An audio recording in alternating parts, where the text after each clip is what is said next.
ఒకరి తాలూకా ఆస్తిలోకి లేదు వారి తాలూకా స్థలంలోకి వేరే వ్యక్తి అక్రమంగా ప్రవేశించడాన్ని మనం ట్రెస్పాస్ అంటాం.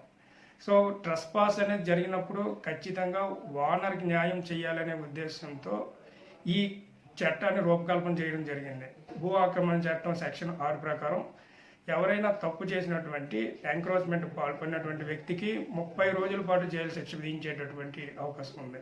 భూమి చట్టాలలో నేరాల ప్రస్తావన చూసినట్టయితే రెండవది ల్యాండ్ గ్రాబింగ్ యాక్ట్, అంటే భూ దురాక్రమణ చట్టం సెక్షన్ 4, 5, 6ని తీసుకుంటే వ్యక్తి లేదా సమూహం కనుక ల్యాండ్కి సంబంధించినటువంటి వాటిలో ఆక్రమంగా చొరబడ్డట్టయితే వారి ఖచ్చితంగా ఈ ల్యాండ్ గ్రాబ్ యాక్ట్లోకి తీసుకురావడం జరుగుతుంది.